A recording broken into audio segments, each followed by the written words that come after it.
श्री राम जय जय राम। श्री राम जय राम जय जय राम। श्री राम जय जय राम। श्री राम जय जय राम।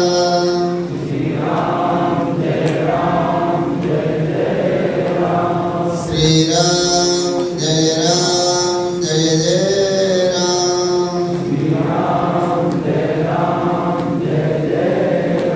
सच्चिदानंद भगवान की, सद्गुरुदेव भगवान की। आज के इस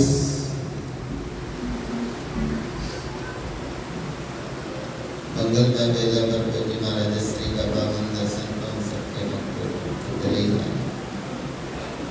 समय भी थोड़ा है और इसी थोड़े से समय में अपना काम बनाना।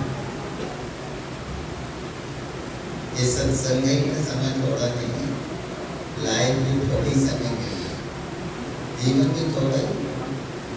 पहले के कुछ साल पढ़ाई में चले गए, फिर कुछ साल शादी के बाद लाइफ को एंजॉय करते थे, भी चले गए। थोड़ी से बचे और थोड़े ही समय है, थोड़े समय बाद कान सुनने लायक रहेंगे, थोड़े समय बाद आंखें दर्शन लायक। इसलिए यादस्य इंद्रिय शक्ति, इंद्रियों के सामर्थ्य के रहते जरा भी कुछ ना हो सके जरा अवस्था। असल में हम सोचते हैं बुढ़ापे में कर लेंगे, ये बुढ़ापे के चक्कर में न खुदाई मिला, न विशाले सनम, न इधर के रहे न उधर के। लगता है बाद में कर लेंगे, बाद में अच्छा शादी अभी कर लो, बच्चे बुढ़ापे में हो जाएंगे।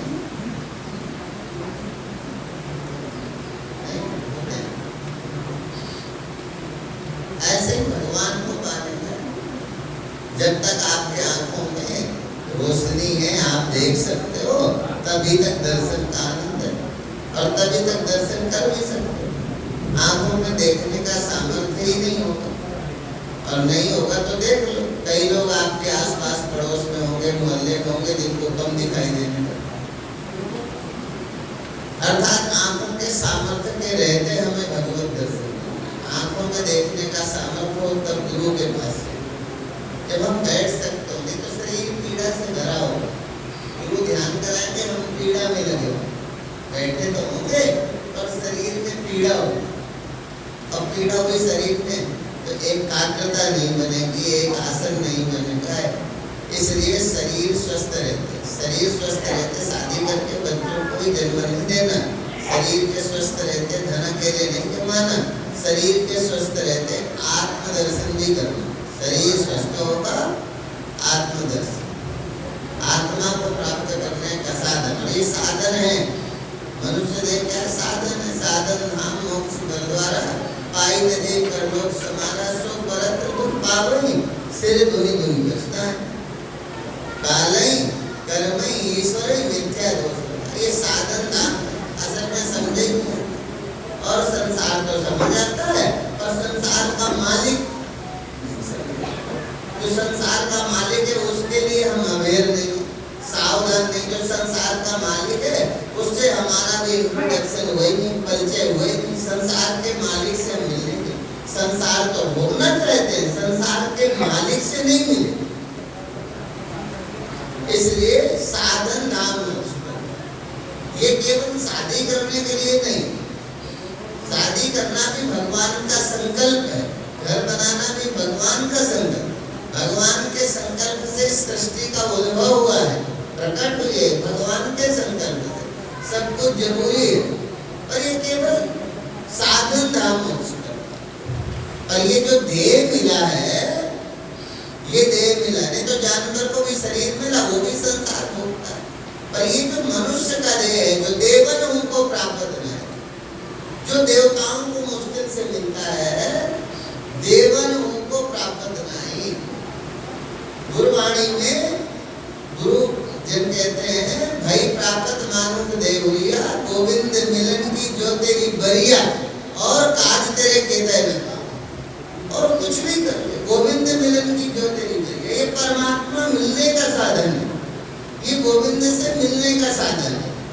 असल में इसको हमने अन्य योनियों की तरह, जानवरों की तरह, पशु पक्षियों की तरह, ये पशु पक्षियों की तरह नहीं, हम हमारे मनुष्य होने में यही तो विशेषता है। इसलिए तो भाई प्राप्त मानोगे, ये बड़ी मुश्किल से मिली, जिसको गुरुओं ने बार बार सराहा, जिसके गीत गाए, ये मुश्किल से मिला। इसलिए साधन धाम है।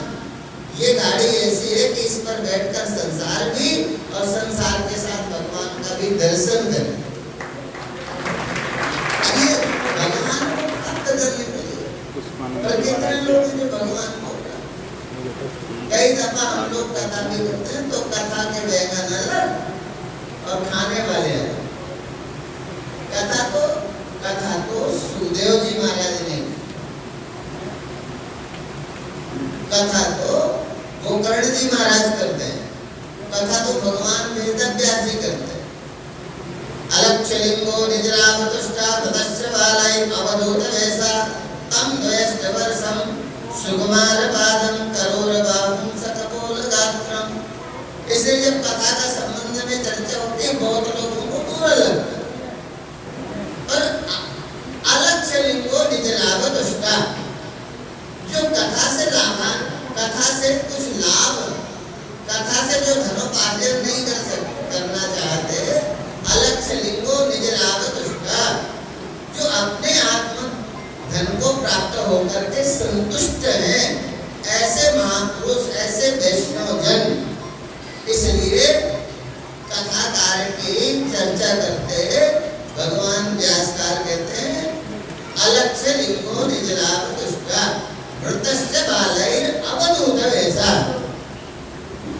अब हमने सुखदेव जी महाराज की नकल तो की, छोटे छोटे बच्चे भी कथा करने लगे, उनसे लाखों लोग प्रभावित भी हुए, पर वो कहते हैं अलक्षलिंगो निजरावतुष्टा वृत्तश्च बालैर अवधूत वैसा। वो अवधूत है, उन्हें और कुछ चाहिए नहीं, अवधूत वैसा। तम द्वयश्च वर्षम सुकुमार पादम, तो कैसे तो बोले उनकी उम्र 16 साल थी और अवधूत वेश है। श्री सुखदेव जी महाराज जब कथा करते हैं तो 7 दिन में प्राप्त होने वाली मृत्यु सुखदेव जी की कथा से अमृत को प्राप्त होते हैं। परीक्षित अमृत को प्राप्त, तो ऐसा कोई कथा करने वाला मिल जाए, फिर किसी जाति का हो, किसी आश्रम धर्म का हो, कहीं हो, पर वो विरक्त हो, अवधूत हो, अवधूत वेशधारी, ऐसा कोई हो, फिर तुम मुक्त न हो, ऐसा हो सकता है क्यों? असल में हम लोग कथा को भी सुविधा अभी हमारा जोर रहता है कि हम ऐसी कुछ कथा करें जिससे सामने बैठा वाला ऑडियंस जो है, जो पब्लिक बैठी है, वो कैसे खुश हो। पूरी चेतना, पूरी ऊर्जा हमारी सामने बैठे हुए ऑडियंस को, श्रोताओं को खुश करने का है, खुश करने की कथा, खुश करने का कुछ भी बनाओ सब मिलावटी हो। खुश करने के लिए जेवरात बनाए सुनाने तो मिलावट की नहीं, खुश करने के लिए जो भी तैयार किया जाएगा उसमें कुछ न कुछ मिलावट होगी। खुश करने के लिए नहीं, कथा तो अज्ञान को दूर करने के लिए, कथा तो बंधन से मुक्ति के लिए होती है। इसलिए कथा सभी लोग करते हैं, और इसलिए ये की चर्चा है हरि अनंत, हरि कथा अनंत, कहीं सुनो को मिल सकता। इसलिए हर कथाकार का बंधन क्यों करते हैं कि चलो सभी का बंधन इसलिए है कि कुछ तो आगे चले। मतलब जहाँ हमारे जीवन में मास्टर डिग्री जरूरी है, वहाँ KG1 भी आवश्यक है। जितना जरूरी मास्टर डिग्री प्राप्त करना है, उसका बेस पहला है KG1 से शुरू हो जाओ। तो कुछ भी है, सत्संगता, भाव अनक आलस हो किसी रूप में, तो जब अनुपात में हम तय करते हैं तो एक आधुनिक दुनिया के और संसाधन जो मनोरंजन के हैं, उनसे कथा 1000 गुना अच्छा है। फिल्म आपको आपके धन सहित आपके जीवन और चरित्र का विनाश करती है। ये सोशल मीडिया आपको बुराइयों में ले जाती है। पर कथा कैसी भी हो, कोई भी करता हो, और यदि भगवान की चर्चा है तो भगवान की चर्चा हमारे जीवन को अनुपात में अच्छा बनाती चली जाती है। जब कभी गुरु मिलते हैं जीवन पार हो जाता है। तो कथा का तो बहुत समय नहीं है, क्योंकि आज वैसे थोड़ा लेट हो गए। पूज्य महाराज श्री को हम सुने, इसलिए एक बात याद रखो कि सुखी होने के लिए और कुछ नहीं करना, सुखी होने के लिए और कुछ भी नहीं करना। संसार में जो करना है वो सब सुखी होगा। असल में हम अभी शादी सुखी होने के लिए करते हैं ना। भगवान कृष्ण कहते हैं सुखी होने के लिए नहीं, सुखी होकर शादी करें। सुखी होने के लिए कुछ भी नहीं करना। तो सुखी होने के लिए क्या करना है? अपने को खोजना है, अपने को प्राप्त करो और सुखी हो जाए। सुखी होने के लिए और कुछ नहीं चाहिए। सुखी होने के लिए बाहर से पैसा नहीं चाहिए, गाड़ी नहीं चाहिए, घोड़ा नहीं चाहिए और कुछ नहीं चाहिए। सुखी होने के लिए क्या चाहिए? अपना आत्म-अनुसंधान करो और सुखी हो जाओ। फिर बच्चे पैदा करने के लिए शादी करो, उनके रहने के लिए घर बनाओ, उनके पढ़ने के लिए धन कमाओ, गाड़ी खरीदो, उनके लिए खरीदो, अपने चलने के लिए खरीदो। सुखी होने के लिए गाड़ी नहीं चाहिए। गाड़ी सुखी होने के लिए, सुविधा के लिए चाहिए। सुखी होने के लिए तो जब चाहिए तब भगवान ही चाहिए और गुरु चाहिए।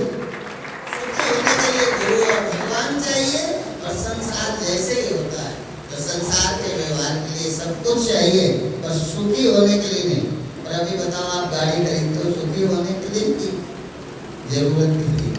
जरूरत अलग बात है, गाड़ी, मकान, शादी, है ना? तो ये सुखी होने के लिए नहीं है। ये साधन कोई भी सुख नहीं देंगे लंबे समय तक। अब जिस सुखी होने के लिए शादी की थी, अब बेचारा पहले शादी की थी, हम तुम्हारे बिना रह नहीं सकते, अब शादी कर ली तो कहते तेरे साथ रह नहीं सकते। पहले तुम्हारे बिना नहीं रह सकते थे, अब तेरे साथ नहीं रह सकते। अब झंझट पड़ गई। तो आप हमारा आपका जो सुख है ना मन का, ऐसे ही है। इसलिए कहते हैं मन का कहा न मानिए, कल्पना का मन है पक्का दो। मन की पट्टी न चालिए, जो मन जैसे चलाता है वैसा नहीं, जैसा गुरु बताते हैं वैसा चलने का प्रयत्न करना चाहिए। ओम शांति शांति। बोलो सद्गुरुदेव भगवान की जय। धर्म की अधर्म का प्राणियों में विश्व का, गौ माता की, गंगा माता की, भारत माता की, सत्य सनातन धर्म की, राम जन्मभूमि की, कृष्ण जन्मभूमि की, बाबा विश्वनाथ भगवान की, ओंकारेश्वर भगवान की, महाकालेश्वर भगवान की,